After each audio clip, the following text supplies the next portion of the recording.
Debating this since the Republic began. What are individual responsibilities and what are our collective responsibilities? And that's a good debate. But I've always believed what the first Republican president, a guy named Abraham Lincoln, said. He said we should do individually those things that we do best by ourselves, but through our government we should do together what we can't do as well for ourselves. So it doesn't matter how hard you work, how responsible you are, how well you raise your kids.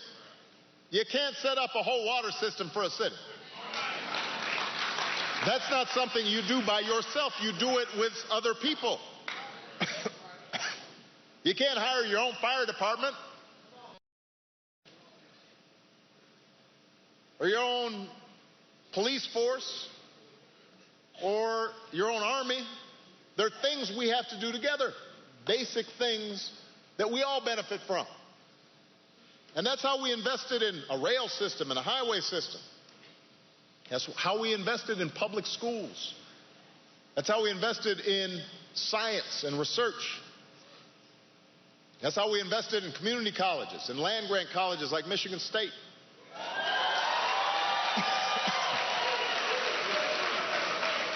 We invest.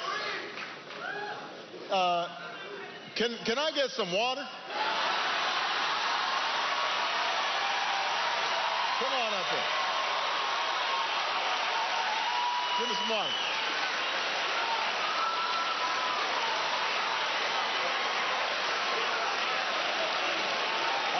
I want a glass of water.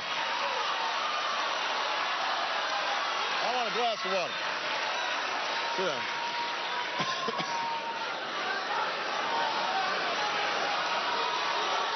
I'm all right. I'm going to get a glass of water right here.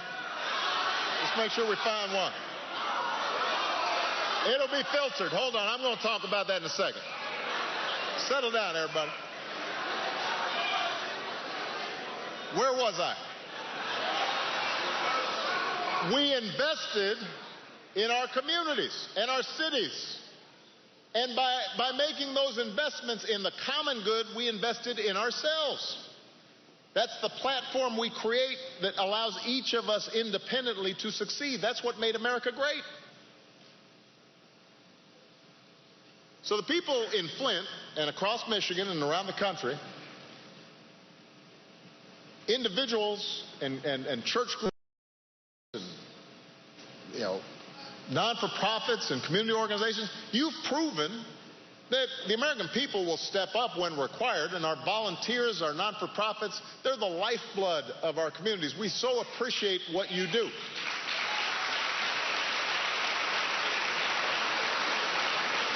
But volunteers don't build county water systems and keep lead from leaching into our drinking glasses. We can't rely on faith groups to reinforce bridges and repave runways at the airport. We can't ask second graders, even ones as patriotic as Isaiah Britt, who raised all that money, to raise enough money to keep our kids healthy. You hear a lot about government overreach.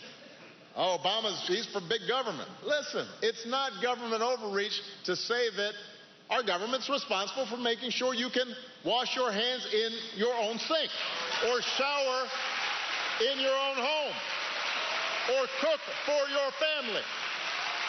These are the most basic services. There's no more basic element sustaining human life than water. It's not too much to expect for all Americans that their water is going to be safe. Now, where do we go from here? Well, I'm still waiting for my water.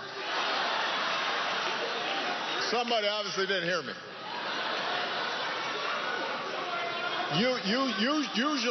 Usually I get my water pretty quick.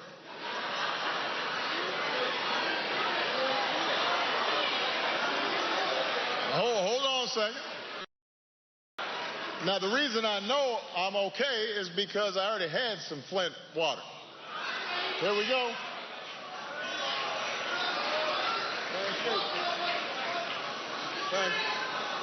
I really did need a glass of water. This is not a stunt. Now, I'm going to talk about this. Everybody settle down. This is a feisty crowd. Hold on a second. All right, everybody settle down. I got some serious points to make here. So where do we go from here? Now,